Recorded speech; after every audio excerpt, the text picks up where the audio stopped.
Hello, hello, and welcome to the Color Whisperer Show. You see, I'm very colorful today. It's hot. Oh my gosh, it's August. Actually, you know what? We've had a very nice summer. I don't think we've had hardly any days over 100 degrees, which is really wonderful. Maybe one or two. But I'm like, I needed to be kind of flowy and light today. So, anyway, we are going to do a Q&A today. We're going to ask I've got some questions from back when we did it a few weeks ago that we didn't get to. So if you're watching and you have questions, please send them in. And I want to tell you, I'm starting a new thing, and it's very cool, very exciting.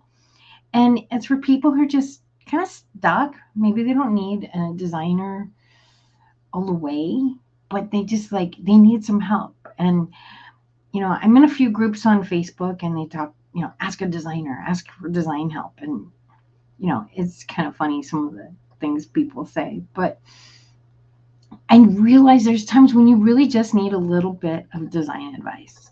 So it's called Channeling Sacred. It's Create Your Sacred Space is what the program is called. And to get there, it's https:// www doesn't work anymore. I don't even understand this. My little brain just it's do not compute. So you can't go there from www, but you got to do the https thing. And then it's thecolorwhisperer.com/channeling sacred space. So I can't put a link in here. Maybe Mark can put the link in and have it running underneath me. That would be cool. So again, that's I don't know if you can hear me or not. But anyway, it's thecolorwhisperer.com/channeling sacred space. So if you have any questions that you need to ask and you're just like, I'm stuck and I don't know what to do, it's a half-hour virtual time with me. We do a tour of your place and we get your questions answered and get you unstuck. So if you do have any questions, please send them in. And they don't always show up on my screen. So Mark, if you can interrupt me if we get any questions, that would be awesome. All right. So I'll give you a question that I actually got from a client just recently. She's wondering about ready-made drapes versus custom drapes. Now, as a designer, I got to deal with both. On one hand, I love custom drapes. First of all, there's so many fabrics out there that I can choose from for custom drapes. It's night and day. It's like the pile for ready-mades is this big and it's like this big for custom. So I can really create anything. The other thing is the quality is so much better. The fabrics that you get for ready-mades, they're cheap. And they're cheap because it's cheap fabric. And the quality of the fabric is not going to last you a long time. It's just not. It'll last you a few years. The sun's going to dry it out, fade it out. It's not meant to be a long-term solution. It's meant to just be a short-term solution. So, and then the other thing that, it gets to be made exactly for your window, right? Because when you're trying to do with ready-made drapes, it's like you're trying, okay, I'm short. So it's like going to the big and tall store. Like, what am I going to buy in the big and tall store? Okay, I'm not really dressing in the clothes in the big and tall store because they only have that for men, I guess. But you get my idea. So the idea is that you're putting on something and, maybe you got hand-me-downs from somebody and you're like, okay, I got to make this work. Well, how do you make it work? Usually you have to do nips and tucks and let something out and you have to alter it, right? I mean, even sometimes you buy stuff in the store and it doesn't fit right. So you have to alter it. Really, this I love, but honestly, I don't always know how to wear this thing because Look at these big sleeves. And it's pretty like this. It's very pretty. Walking around doing life, I don't know. It's interesting. So even when you buy stuff from the store, I have a friend who she buys from the store all the time, and then she brings everything to her altar, and he makes it fit her. She's got smallish shoulders, so he takes it in, and all of these things are part of when you're getting something that doesn't quite fit. If it doesn't quite fit your window, you're just kind of making it work. Now, there are times when the budget is what it has to be. Look at these drapes next to me. These are custom. You're never going to find anything like that in the store. I love these drapes. I've had them for, 25 years, maybe. And they're beautiful. There's something going on with that last one. I don't know what, but they're beautiful. And the other thing with custom drapes too is they can do more as far as protecting your windows from sunlight and from cold. So we have a lot more options to help you. Depends on if you just want some privacy. Okay, cool. If you want, but a lot of times people buying drapes because they want to protect their furniture, their new floors, all these things. So go back to ready-mades. There are times when, maybe you just moved in, you just bought the house, you got to put something up, and, maybe you're only going to be there for a year. You don't want to put the money into custom drapes. So then there are times when ready-mades are appropriate. So let me go over a few problems that most people, or not problems, a few mistakes most people do when they're doing ready-mades. So first of all, majority of people when they're doing ready-mades do not buy enough panels. They make the panels 40 to 50 inches wide, mostly.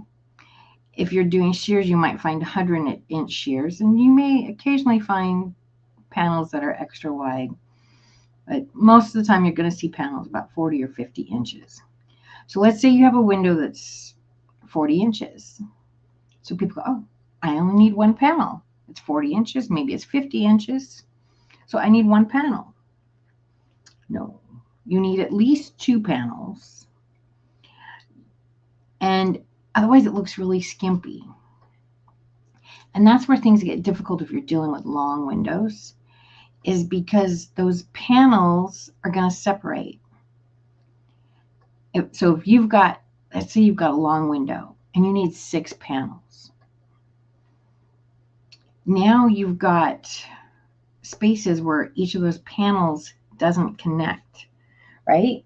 So they're going to waver, and they're going to create, light's going to come in there. If that was a custom panel that would be sewn together, you're not going to have the light coming in that way. If you're handy with a needle and thread, you want to tack those together, you can. It's still going to have the hems on either side. It's still going to, it's still going to look different, but you can tack it together and you can make it work. So when you're looking at your window size, you want to, for regular drapes, at least double, if not 2.5 times. So if your window is 100 inches wide, then you need 5 50-inch panels. Got it? If you're doing shears, you want 3 times. If that window is 100 inches wide, then you need 300 inches of drapery. If that's a 50-inch panel, you need 6 panels. If that's a 100-inch panel, you need 3 panels. The other hard thing about ready-made drapes is the heading. A lot of times they just do what we call a shirred heading. And a shirred heading is basically a pocket, and you stick the rod through. Well, that's great until you want to start moving them. If you've got if it's a little window, it's not a big deal. If it's a big window, moving that's really difficult. So you can do a couple of things. You can make it less fullness, which is going to not make it look as pretty, but it will be easier to move the drapes. When we moved into our house, oh my gosh, they had tab top drapes, and they had gotten some big sticks that they used as rods. And those, they barely covered the window because they didn't do the panels right. And because it was on a stick, it was like a rough stick. It was like something they went out into the forest and found, right? So it's got bark on it and everything. And those drapes did not move at all. It was like, and they didn't have any tiebacks for them or anything. I just was like, as soon as we moved in, I said, those are going first thing. I worked in a drapery workroom at the time, so I went to her and I'm like, okay, we got to get something done fast. These things offer no privacy. They offer, they're not pretty. The color was just all off. And yeah, it was the front part of the house so people could look in, and I'm like, no, these have got to go. So anyway, if you are doing ready-mades, you really got to look at the function of them, how to make them more functional, and being able to pull them back and forth. And if you have a lot of panels, you've got to find some way to tack it, because otherwise it's gonna look bad, honestly. So that's the biggest mistakes there. You might be able to tack it with, you might be able to tack it with the little guns that you put. When you buy clothes, it has a little tag on it. I know you can buy those. See, I've never done this before. I'm just thinking out loud as we go. But I think you can make those really short, and you can tack them together, and they're white. So as long as either you tack them from an inconspicuous place, maybe on the seams in the back, that way you don't really see them, you might be able to do something like that. All right. So anyway, that's one idea. Maybe we'll come up with a few more before we're done. So, I personally love the look of custom drapes, the functionality of custom drapes. But, sometimes ready-made is what it is. All right. So that's that question. All right. So the next question, this one gets overlooked a lot. And whenever I'm working on a bathroom or a kitchen or doing any kind of whole house remodel, I always look at the person, see how old they are. I tend to get people 40 and above. Usually people who are 20 don't call me. But I tend to get people 40 and above. And ask them, how long are you planning on living in this house? Very key question. If they're flipping the house, they're going to live in the house for 2 or 3 years, we're going to make different decisions. It's got to still feel like them. I don't believe in decorating just for resale, but there's some things we may not do if we're doing it with resale in mind. Because you never know what the next person is going to like. I cannot tell you how many things I have seen that are absolutely stunningly beautiful, and people tear them out. The next owner tears them out because they don't like them. So you don't know what the next person is going to like that takes on your house. We, through some interesting chance, we actually have a mutual friend who knows the owners of my house, and they came over and they're like, this doesn't look like the same house at all. They couldn't believe how different it was. And because we did change a lot. We didn't change, we changed the kitchen. The kitchen was a disaster. And, we didn't do major bathroom remodels, but changed all the colors and all the drapes and added molding. We did a lot. And they took some pictures and they sent it to them. And they were just like, oh my gosh, can't believe that's the same house. And, our taste was very different. They liked what we'd done, but our taste was very different. And what they thought was beautiful was very different from what I think is beautiful. And I don't want to say that they're not wrong. They had kids come in and do sponge painting. That was wrong. It was bad. But their color choices were not my color choices. And so, it's just different, right? So you don't know what the next person's going to like. I don't believe in designing just so that the next person, taking a guess what the next person's going to like, because you don't know. You don't know. I had a client who they were selling their house and their realtor's like, we have to get rid of all the window treatments. They had gorgeous window treatments. And we have to paint everything white. And they asked me what I thought. And I said, I don't think so. They happened to be buying a house on the other side of the country. And I said, well, you've just been house hunting. What did you see? What were the most attractive houses to you? Was it the ones that were all white or the ones that had color? Oh no, we didn't like any of the all white ones. In fact, the house we bought has got color. I'm like, okay.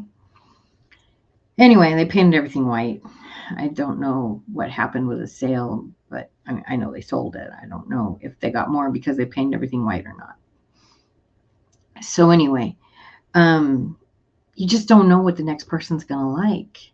And, for me personally, I'd rather paint over somebody else's color than, pay for them to paint everything white and have that be part of the house sale. And then now I got to paint it anyway, because it's not what, I'm going to paint it anyway, no matter what. So why not just paint over somebody else's color instead of having to pay for their painting everything white? So you don't know what the next person's going to do. And you've got to still make it yours. It's very important that it fits you, because you have no idea what the next person's going to like. My kitchen, I'm only 5'2". There's a part of my kitchen that's 3 inches lower because it makes a big difference in cooking and cutting and making dough and stuff like that. Next person that moves in this house, maybe 5'9". And maybe the cook is 5'9". She's going to hate that. The next person that moves in this house could be 5 feet tall and she loves it. Don't know. The kitchen counter when we bought it was lower. And I was like, oh, this is really cool. Because it was already my height. It was ancient and it was ugly and it was falling apart, but it was the right height. And there are other people who would have come in this house and went, oh, there's a lot of us out there that are 5'2" and are really going to appreciate that lower counter. I have no idea what, maybe the next person that comes in this house is 6'4", and the first thing they're going to do is knock that thing out. I don't know. So I don't believe in decorating just for the next person, because you just don't know what they are, what they like. All right. So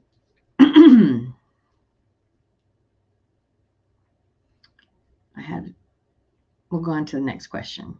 So when do I call in a designer? That's a question I get a lot. Oh, I know where I was. I was back on the bathrooms. I got lost. Sorry. Okay. So whenever I'm working on a house and I'm redoing the bathroom, I always ask, how long are you going to stay in this house? And oftentimes the answer is, we're going to be here for a long time. And I always bring up ADA. This is something that a lot of people don't think about. I'm healthy now. I feel fine. I feel fit. My health is great. I don't want to think about getting old. I don't want to think about what kind of problems I might have when I'm older. I feel great. My house is fine. If I'm doing, especially if I'm doing a bathroom, if the bathroom can handle it, I always bring up, what about doing ADA? Because there's a lot of reasons, and ADA stands for the American Disabilities Act. This is also called Aging in Place. They keep changing the name because people don't want to talk about getting old. It's no fun getting old. But these are things that really make a house more livable. And it's not just your health. What about visitors? What about your parents coming over, relatives, friends? When I was little, we used to have concerts in our house, and we had a blast. And we had several people that came to the concert, and they were in wheelchairs. And we would put a temporary ramp up on the front porch, and that's how they got in, or they would come in through the backyard. And then there was just one step that we would put a ramp up for them.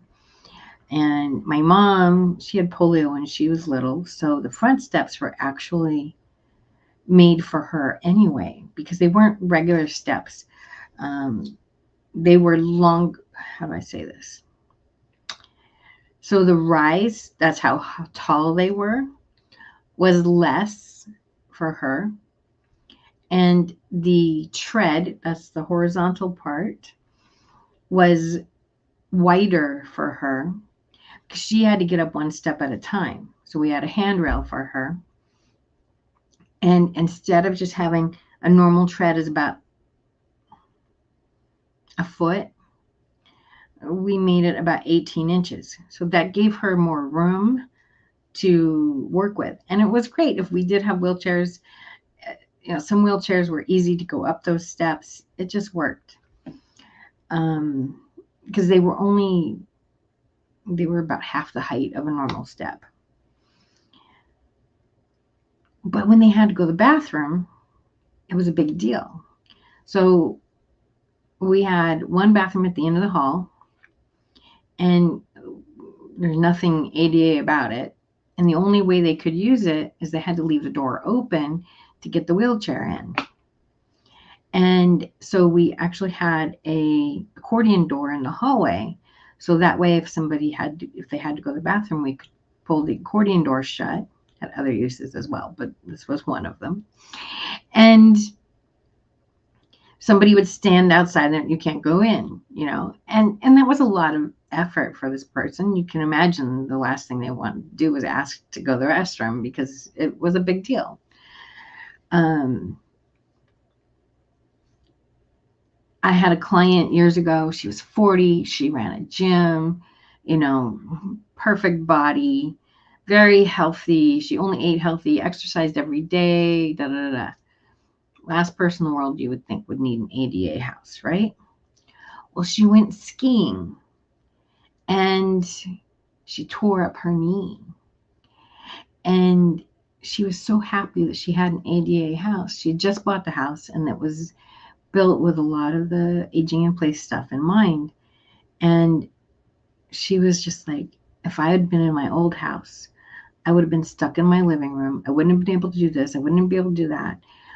Because of the way her house is built, she had free run of her house. She was able to use the bathroom. She was able to take a shower.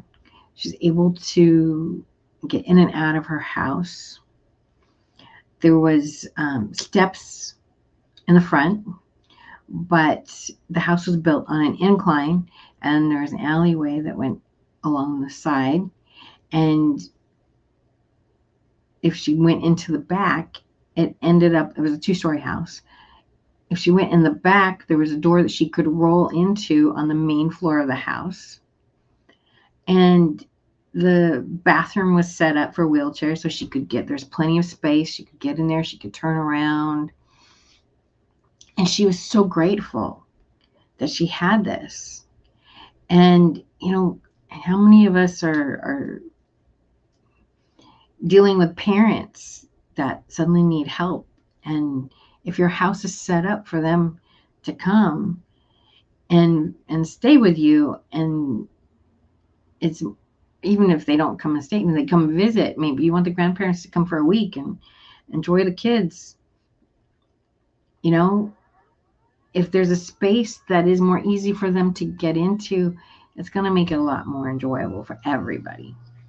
So the ADA thing, I always ask about, I always encourage whenever the house suits. Now, if I'm working on a bathroom on the second floor, I don't care. Because you got to get up the stairs to get there. You know, it doesn't matter. But I always look at that whenever I'm doing a project. And it's something that most people don't think about, because all they're thinking about is how is their body right now? And especially if you're going to be in a house for 20, 30 years, you need to make sure that that house is going to be compatible with you as you grow, as things change. And there's some things that you can't predict. You know, I know somebody who had polio, and a large shower without the curb. That's the big thing right now, and it's so cool. It's so beautiful, and it's easy for a wheelchair to get in and out. But for her, she doesn't have a wheelchair. She just doesn't have a lot of balance. So that's not good for her. She actually needs a chair. If she had a bathroom like that, then she would have to have a special chair in there to keep her from losing balance, and she could sit in the chair. Now, maybe you could have something like that with a bench in it. There's a lot of things we can do. But she already knows what her capabilities are. She already knows what her struggles are. For somebody who doesn't know what your struggles are going to be, we just have to go with what's the most common. What do we have room for? Do we even have room for there to be a wheelchair in here? I don't know. So all these things we got to look at and design for the best possible situation. So that's another thing that gets totally overlooked. If you're doing a shower, always, always, always put bracers in so that you can put handles in. I know they're ugly. You may never need them, but you can't just put the grab bars in to the regular tile. If you put a lot of weight on that, your tile is going to fall out. So you want to put the extra wood bracers in so when they put those grab bars in, you can go into studs. You can go into wood. I'm just working on a bathroom right now. Guy's mid-50s, very healthy, but this is his last house. He knows it. And this is what he wants. He put the bracers in. He's like, I don't need them right now, but maybe someday. My mother-in-law came to visit. This other thing too is like, you may have somebody come visit that needs it. My mother-in-law came to visit. My shower actually does have a grab bar in it. It's small. It's like this, but it does have a grab bar. And I don't know exactly what happened, but she was in there one day, and I don't know, she got dizzy or something. And she didn't get the grab bar. She grabbed the shower curtain. Well, how strong is a shower curtain? That thing rips, right? So that's what she did. She just ripped 3 of the hooks through. And she wasn't hurt or anything, but she was only 55, and she kind of got old overnight. Old isn't just our bodies. It is how we take care of our bodies. It is, there's a lot of factors, but it's also how we think. She got diabetes, and immediately it was, I can't. I'm an old woman, and she changed overnight. My mother, they both lived to be 72. My mother-in-law, she spent, last 5, 6 years of her life, just, sitting on the couch doing nothing. In the hospital, not fun. My mother, she never said I can't in her life. And she was very active, and she just kept being active. There really wasn't any space for her to not be active. So, but my mother never thought of herself as old. In fact, it was funny. We had a concert in our house, and the person who sang came up to me, and he says, "Is that old lady your mom?" And I'm like, "What old lady?" I'm like, "I never saw my mom as old. She never saw herself as old, but she had white hair, and she never stopped." And that's the dangerous part, is when you stop doing, when you stop learning, when you stop being curious. That's the dangerous thing. Stop moving. We got to keep moving. Everything. Got to keep learning. This is all part of what keeps us young. So, anyway, but there she was. She missed the grab bar. She ripped the shower curtain. Plastic, wasn't a huge deal, but you don't know who might come to visit. You don't know what the state of your parents might be when they come to visit. It's just easy to have stuff there, and as you need it, you can work with it. And it doesn't have to be ugly. It doesn't have to look like a hospital. It can be very pretty. This bathroom I'm working on, oh my gosh, I'll find a way. It's so cool. So I'll tell you about it, and hopefully you can imagine. So the guy has 2 big dogs. They are Irish setters. They're big dogs. Like if they stand up, they're big as me. And he wants a place to wash the dogs. And so he did the zero curb thing. And it's a big shower. It's probably 6x6. In the corner, there's a pony wall. And that covers, so there's 3 walls that are regular walls. Then we have a pony wall on the 4th wall, and there's no door to get in. There's just a space that you walk in and out. And where the pony wall is, there's a little bench that you can sit down on. So he can go in there. There's plenty of room for both dogs. They're rambunctious. They like to jump. They're young. They do what little, young dogs do. So he can go in there. He can shower them off. Everything's right there. It's got the long drain. Everything's just right there. And he doesn't have to worry about anything. The other shower was too small. He could only do 1 dog at a time. It made a huge mess. Now everything is open. There's no mess. And what we did was he loves dunes and very much natural stuff. And he loves gray. So I found this gray tile that's got kind of little waves in it. It looks like, if you look at a picture of sediment, it kind of looks like stone, or all these little gradations of gray. And then we found this tile that is very irregular stones, like stepping stones. If you were to go into a garden, and you might see a garden path with a bunch of different sized stones, something like that. And so that's the floor in this whole bathroom. And then we took some of that floor and we had it on the main wall of the bathroom. So as you come in the bathroom and you look at the shower, that's the main wall. So we put a little bit in the top right corner, and we put a bigger bit on the bottom left corner. And then where the niche is, it's in the niche. And it just takes this bathroom from to wow. just a little touch. Like none of the tile is expensive.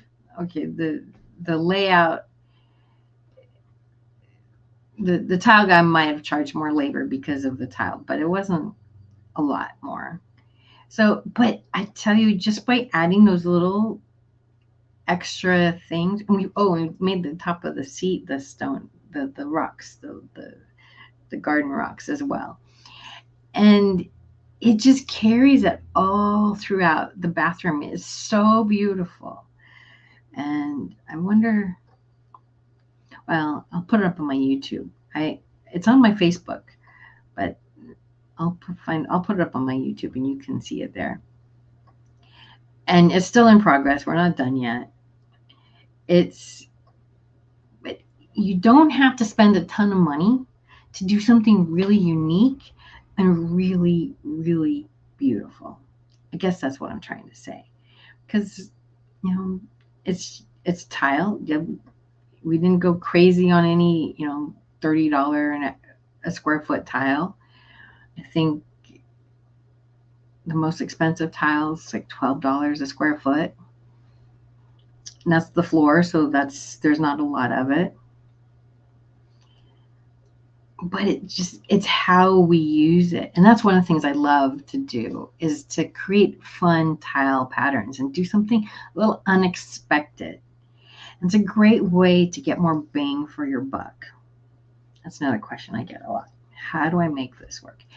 And this is something this guy loves. He's not going to get tired of it because it's who he is. He goes sand duning every weekend. Not every weekend, but he goes sand duning a lot.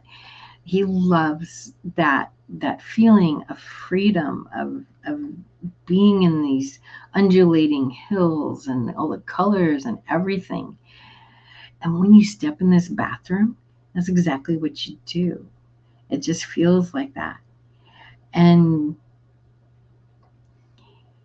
finding the right paint colors. We were playing with paint colors and got those settled up, and having it all just flow together.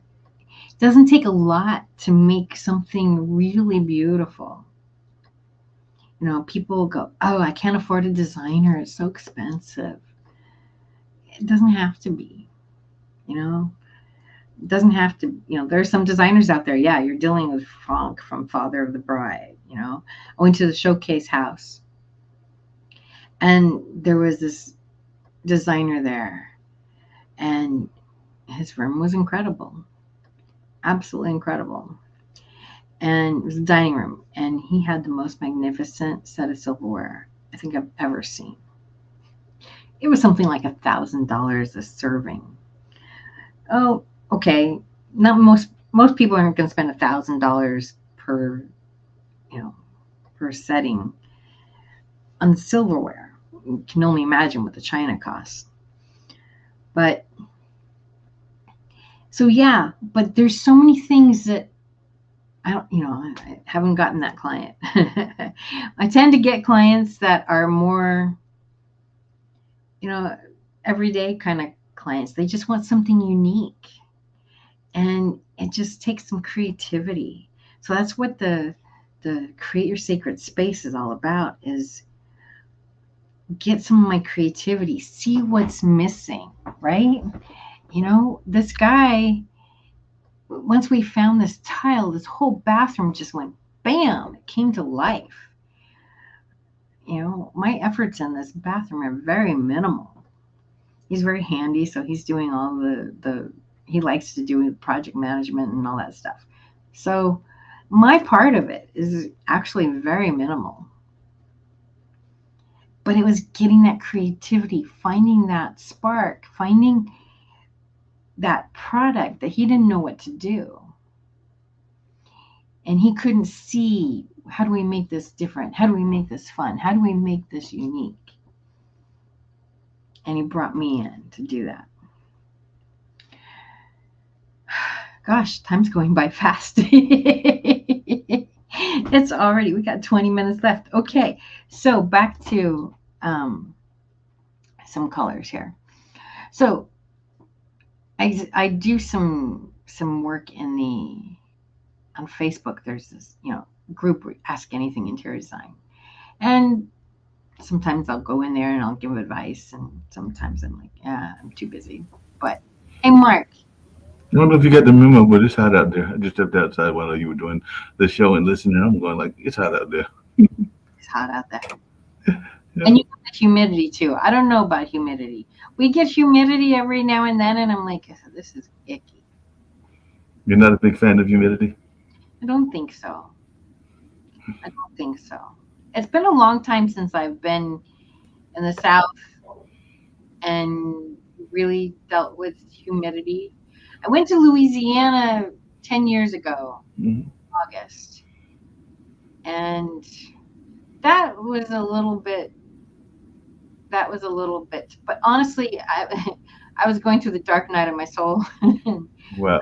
Well, really speaking didn't of dark care night, how hot it was at that point. I was getting away from, uh, we had construction on three sides of my house, and I was just like, I got to get out of Dodge. So I understand.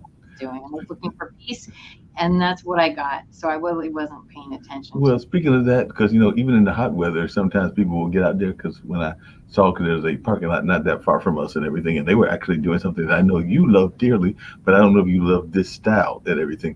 So there was a couple people that were getting to get into what is commonly called line dancing. So I was going like, I wonder if she can do line dancing or the electric slide or any of that stuff, because there were people that it's hot. So I don't know how many people were going to try it, but the DJ was trying to get them into some line dancing. I have no problem with line dancing. I've done some line dancing. I'm just not a big country music fan. Gotcha. Well, it's not because it's not always country music. Because like the cha cha slide is more reggae like, and some of the other slides and some of the other line Fine. dances are R&B or even disco oriented. Yeah, and I'll do Elvira. That's kind of fun. Like there's some country songs that okay, but um, the swing dance place that I go to on the weekends, they often will do a line dance, and Hmm. she she uses she uses different songs all the time. Right. So I like line dancing. I'm not a big fan of country music. So I understand. Yeah, and like I said, I know that one of the popular ones is actually, I think, a reggae song, but there are a couple of other ones that have different beats. So there's not always country dancing. I know the kind of line dancing you're talking about. There's line dancing that's even used by some of my blues friends and some other folks. So there are different styles that isn't always country music oriented. but line dancing's cool. Yeah. It can be cool, especially when you get people doing various things. Because there was even a time during the pandemic that I would go to some online day parties. So they're kind of like the things that you see on rooftops doing the before the pandemic, and they're back live again. But there's very much the young people that do them, but they will have like a party that's literally a day party. So it might start at like 5 or 6 in the morning and go till whatever time they get tired. So I think some of them might even start earlier than that, but they involve like yoga, and I know you're into that mindfulness space, and also they'll have different sponsors, like I think opera sponsors it, but they'll definitely have like the village people or other kind of people that are performing, and they'll have you literally in your, because I remember during the pandemic literally being in my house trying to do either the yoga or the dance steps. Unfortunately, there was nobody in the house but me, so if I was embarrassing myself, nobody could laugh at me but myself. You want to hear something funny? So a friend of mine got married a long time ago, and she's Filipino, and her mom is just like the cutest little Filipino woman. Like think about the spirit, super cute, and like you can't say no to her, right? And so she wanted everybody to dance, Mhm. and she went around to each table. You got to dance. You got to dance. You got to dance. I forget what song it was, but they had a song on, and she was doing aerobics at the time, and she had everybody doing her aerobics routine. She got up at the front of the room, and she's okay, and we're doing her aerobics routine, but it was something everybody could like. People who don't feel comfortable dancing, like, okay, well, I can follow her, right? And and it was just the coolest thing. And she went around every table. You got to dance. You got to dance. You got to dance. Just follow me. Just follow me. It's easy. It's fun. And there we all were doing her aerobics routine. Wow, that sounds crazy.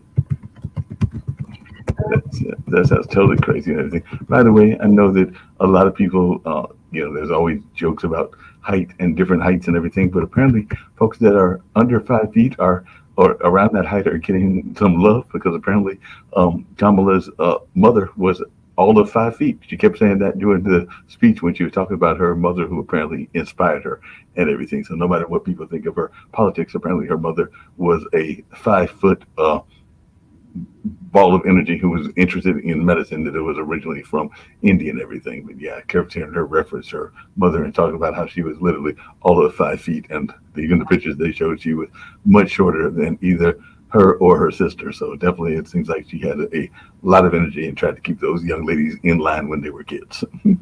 My mom was 4'11", Right. and we I was in junior high, and my sister was in the cerebral palsy left autism. So it's kind of like, it wasn't quite Olympics, but they had all the people. It's like the Special Olympics, but the Special Olympics don't actually allow everything. And so these are the people that couldn't get into the Special Olympics. Gotcha. And we went to one of the things that was there was uh, dwarfs, little people, whatever you want to, I can't keep up with what's right anymore. um, and so we went to a basketball game that they were doing, competition that they had, and it was really fun to watch. My sister was she's about 24 inches high, 20 inches high, right? My mom, you got mom doing mom things, and my mom was sitting next to another mom with a little person, and she's, my sister was taller than her kids, Hmm. and they're all playing together, and my mom's like, well, I hope my kid doesn't hurt your kid. She's like, you don't have to worry about my kid. My kid can handle herself. She's much older than your kid. Don't worry about it. She's fine. And they got to chatting and stuff, and she says, well, the height requirement to be a little person is like 4'10", but we'll let you in if you want. Oh, wow.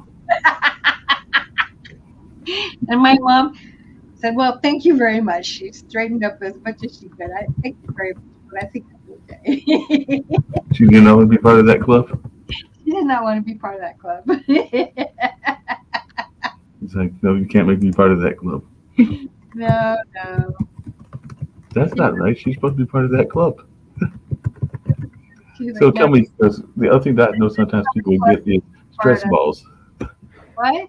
I said the other thing that people were giving away was pins, but they were also giving away stress balls. So I was just wondering, are you one of those people that use stress balls on a regular if you were having one of those bad days? They're those balls that you can squeeze that supposedly is supposed to let you release some of the stress and everything, but I don't know how effective they are. But I was just wondering, since you're all into wellness and wholeness, if you ever use these stress balls, because they're usually made of something pudgy that is supposed to be squeezing the stress out and everything. I have not used those. On the unhealthy side of things, that's what cookies are for. On the healthy side of things, one great thing you can do is box breathing to help relieve stress. And Right. sometimes I wake up in the middle of the night. I don't do it so much now, but like I've woken up in the middle of the night and I'm like having trouble sleeping or something.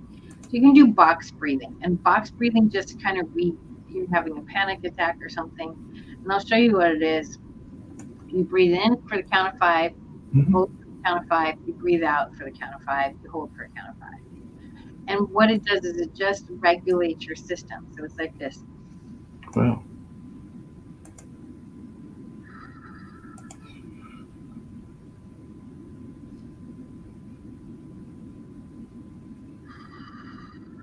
And you don't have to do it very long. It calms your system. And here's one I just learned. This one I like a lot. Now, this one's kind of fun. So when you hear bad news, Right. what's the first thing you do? Oh my gosh, Yes. right? Right? So what happens is when you put your hand on your chest here, when you're stressing out, flat hand on chest, Hmm.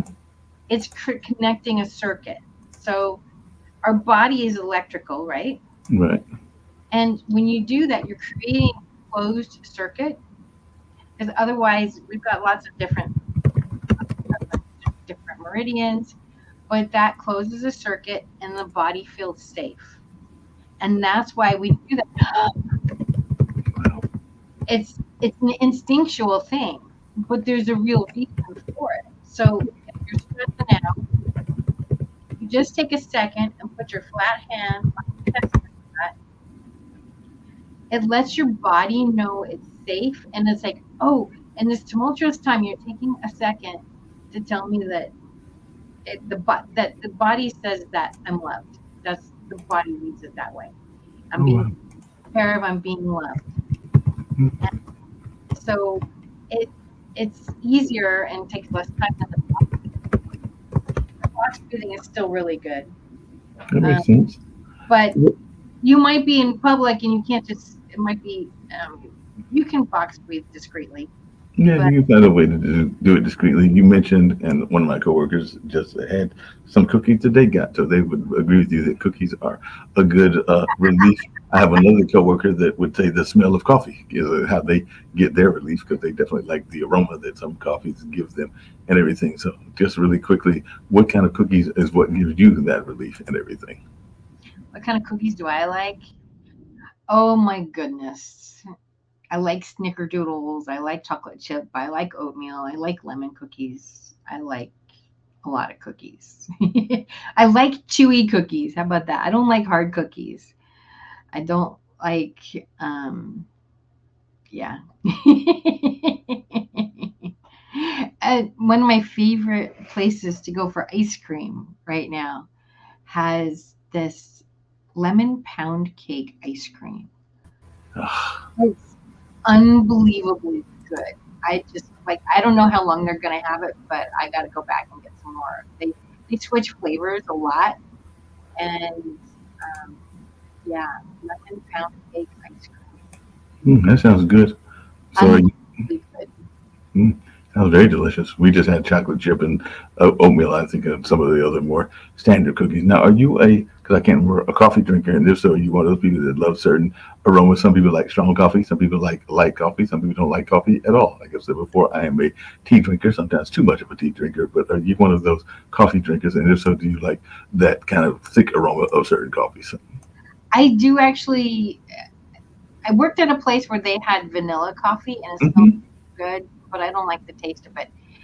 That much whiskey, that much cream, we can have a conversation about coffee, but that's not really coffee anymore. So that's not coffee anymore.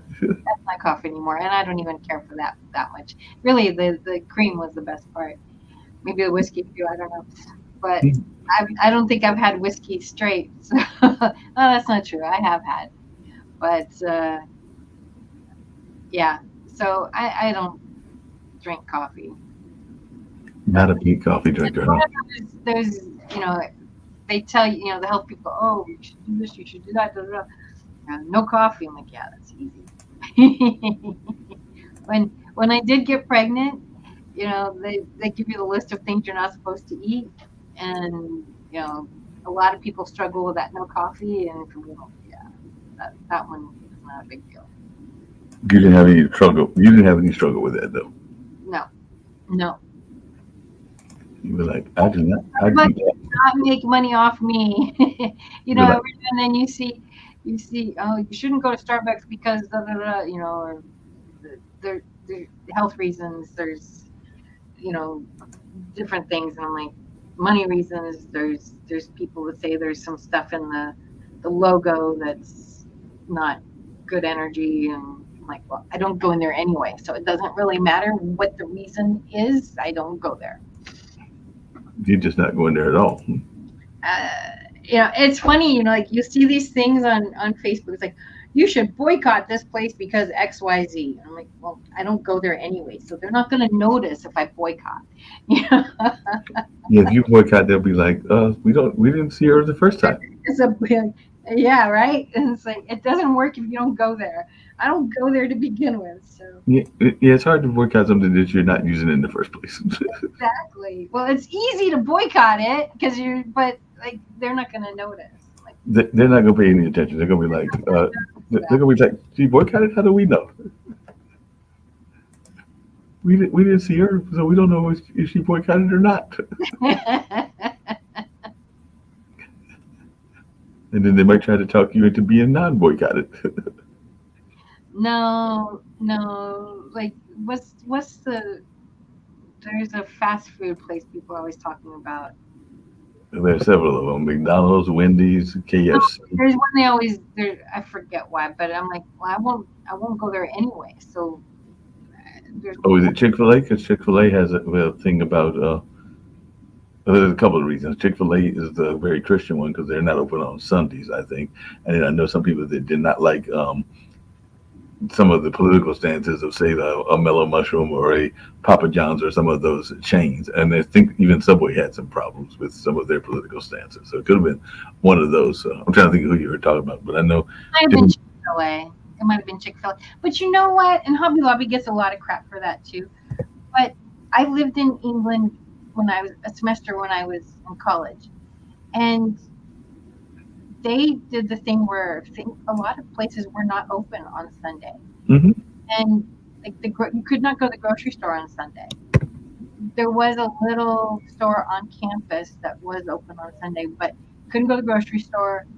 I don't remember about the restaurants because I didn't eat out that much. But there was a lot of places that were not open on Sunday. And you know what? At first, when I got there, I was like, "Oh, this is horrible." But honestly, after living in it for a while, it was kind of nice because Sunday was a day to relax. And isn't that what we're supposed to do? Is you know, we're supposed to have one day where we rest and religiously we're supposed to go to church if you don't believe in that, but we're still God, when you go back to the Bible, it says on the seventh day he rested. Our bodies are not meant to be 24/7 go go go go go go go go go. And just because we have some time doesn't mean we have to fill it with go go go go go. And living in that was really wonderful. And so when I see these stores that are closed on Sunday, I'm actually glad because I think that it's a good thing. We need to take some space and breathe a little, and we don't. And I think more stores should be closed on Sunday because it's, I didn't go to church when I was in England. I don't even know where there was a church, but um, I suppose I could have found one, gotten to one. They didn't have one on campus. and but it was still just really nice taking that day of like the pressure in the air was just less. um, Remember when COVID first started and everybody was staying at home and there was different tension in the air, but there was more fear in the air, but there was also this like, how do I explain it? The constant rush, rush, rush, rush, rush, calm down. And it was very interesting. Like if you can remember what that felt like without feeling fear, or maybe like when we have a holiday, I don't know, we really don't have any days where we shut down. I mean, Christmas shuts down, but we get all this, it's nice, but there's so much hubbub leading up to Christmas, and oh my God, I gotta do this, and I gotta do this, and I gotta do this, and I gotta do this, I gotta do this, and then there's all these commercials about Black Friday, and you gotta do this, and the next day, and you're like, ugh. So we don't really get that space to just breathe. But having everything closed on Sunday forces you to breathe. So I Yep, actually think it's a great thing, yep, that makes sense. Sometimes people need that break. right? And let's face it, there's always something calling our attention, and you don't do it, right?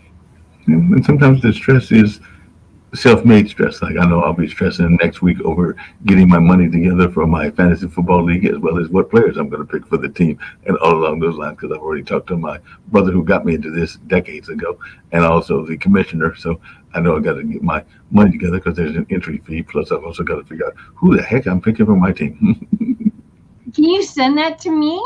And I'll pick it by colors and let's see who wins. Okay, I'll do that. I'll send that to you. You pick them by colors. Colors. I know nothing about football. I know nothing about the teams. I know nothing about their records. I'll just pick by colors and let's see who does better. All right, that'll work. I'll send you the players and you pick them by color. I just need to know which team is playing which team and what their colors are. Okay, So we'll do that. Yep. let's see. Let's see. That could be an interesting challenge because we do the ones where we pick the players, but we also do the ones that's game by game, and that one would definitely work for the colors. So I'll give you a list of the colors of the team, and then you pick them by color, and I'll pick them according to however way I want to pick them. We'll see who does better. Okay. I think that'll be fun. Yeah, that will be fun. Sounds like a plan. All right. It is time for some can do spice. Sounds good. We can do Kindle Spice and get ready to get on out of here. As always, another delightful conversation. Thank you. You know how people love to enjoy food and don't understand how to flavor their food or how to replicate a meal? They're interested in supplements but don't know where to begin? Well, what I do is I take the guesswork out of enjoying flavor and wellness with my flavorful spice blends so that they can create delicious meals with healing benefits. Can Do Spice was created to help cooks at any level enjoy healing through food. Every spice blend was designed to give added health benefits of natural herbs. Every blend is complete.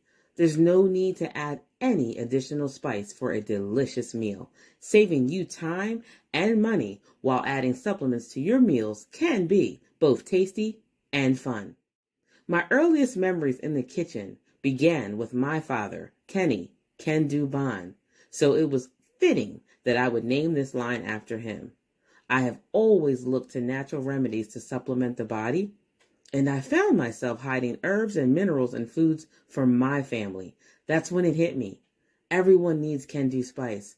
Everyone should be having this. It's an exclusive brand for cooks at any level who want to create flavorful dishes with healing benefits that can satisfy the body and soul. Add a little spice to your life. Give Can Do Spice a try.